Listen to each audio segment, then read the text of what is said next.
Merci à Isabelle Dufour de nous accueillir à Sainte-Périne. Je suis Emmanuel Hirsch, le directeur de l'espace éthique de la PHP. Je remercie aussi Joël Ancry et toute la communauté médicale, soignante, mais aussi les familles, toutes les personnes qui sont ici et ce qu'elles représentent d'être avec nous.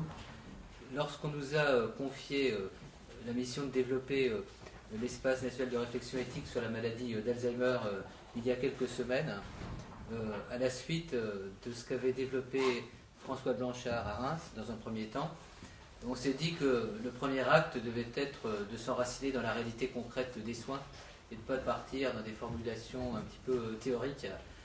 D'ailleurs, dans la tradition d'espace éthique de la PHP qui a 15 ans, nous sommes totalement ancrés dans la réalité du soin et quelquefois dans la réalité de la vulnérabilité du soin, beaucoup plus que dans toutes les considérations biomédicales qui fascinent beaucoup de nos contemporains.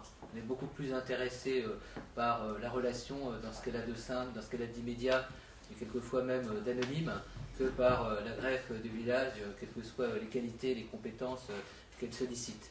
Donc vraiment, pour nous, il était important d'aller sur le terrain et de dire que toute notre démarche d'un espace national de réflexion éthique sur la maladie d'Alzheimer devait se faire avec celles et ceux qui, depuis des années, n'ont pas attendu un espace éthique pour faire de l'éthique, pour inventer l'éthique, pour être créatif, y compris quand il n'y avait pas de plan national.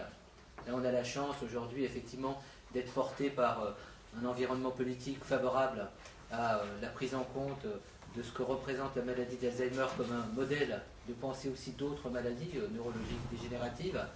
Mais je me rappelle qu'il y a des années, et Sainte-Périne est un bon exemple, que dans l'anonymat et quelquefois l'indifférence générale, des professionnels, des familles militent au nom des valeurs de la démocratie. Et c'était la moindre des choses pour nous de venir avec de l'humilité, se dire on va au contact de cette réalité, on va essayer de bien comprendre comment travailler avec les uns et les autres, on va être des relais, d'autant plus que toute activité dans un plan est passagère. Nous on sait très bien que le plan il va s'arrêter en 2012. Alors peut-être que c'est comme l'espace de la PHP, l'espace éthique de la PHP, personne il y a 15 ans aurait pensé qu'on aurait survécu et qu'on serait développé 15 ans plus tard. Donc vraiment d'abord, merci de l'accueil et soyez certains, et on est une équipe, j'imagine que chacun aura aussi à cœur de faire partie de cette équipe, c'est une dynamique qui se met en place, nous n'avons aucune légitimité particulière, je dirais que c'est un peu par défaut qu'on a demandé à l'espace éthique, qu'il a fait avec également l'espace éthique méditerranéen à Marseille, de prendre en charge, j'allais dire, l'animation, comme on l'a fait au niveau de la PHP. On n'a jamais été la structure d'éthique de la PHP. On est un lieu comme ça où on anime le débat, où on participe à la réflexion, on développe des formations universitaires. Donc on vient avec beaucoup d'humilité, mais avec, je terminerai sur ce point, avec une vraie conviction.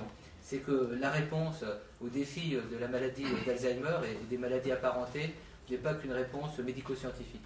C'est-à-dire, aujourd'hui, il faut que la réponse elle soit sociétale et que des solidarités, des mobilisations se mettent en œuvre. Si nous, dans notre modeste compétence, on arrive à faire passer ce message, que lorsqu'on parle de personnes vulnérables dans la maladie, aussi bien la personne malade et les proches, mais également souvent les professionnels, qui ont aussi les vulnérabilités liées aux personnes dont ils s'occupent. Et ce matin, on était dans l'EHPAD Hérode de la ville de Paris, à côté de Pizzaris. On a vu aussi des professionnels qui militent au nom de valeurs extrêmement fortes, mais dans un contexte de précarité aussi qu'ils éprouvent.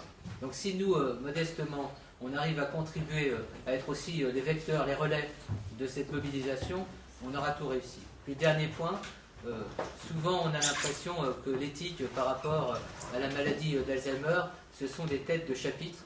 L'annonce de la maladie, la décision, la fin de vie, on voit toutes ces questions dans un environnement où la personne serait considérée à un moment donné incompétente ou défaillante dans ses capacités d'exprimer ses propres choix, sa capacité de délibération. Moi j'ai l'impression que ce sont des questions de citoyenneté, des questions vraiment politiques, et que le véritable enjeu, ce n'est pas l'éthique philosophique, c'est vraiment l'éthique politique. C'est-à-dire comment considérer dans une société qui fait tout pour exclure ses vulnérables, et on va avoir vers le 20 janvier au Sénat un débat récurrent sur l'euthanasie, comment dans une société comme la nôtre arriver à partager des valeurs qui préservent ceux qui ne sont plus en capacité de les faire reconnaître. Et donc, si on cède là, j'allais dire on cède surtout. Donc, ce que vous faites ici à Sainte-Périne, c'est un engagement éthique, en fait, je veux dire profond. C'est-à-dire, vous accueillez, vous suivez jusqu'au terme de leur existence des personnes dont la société ne veut même plus entendre parler, qu'elle est prête à révoquer, et pour certains considèrent que ça serait beaucoup plus simple et beaucoup plus éthique que de les supprimer. Donc c'est en ces termes que notre combat se situe, c'est un combat politique.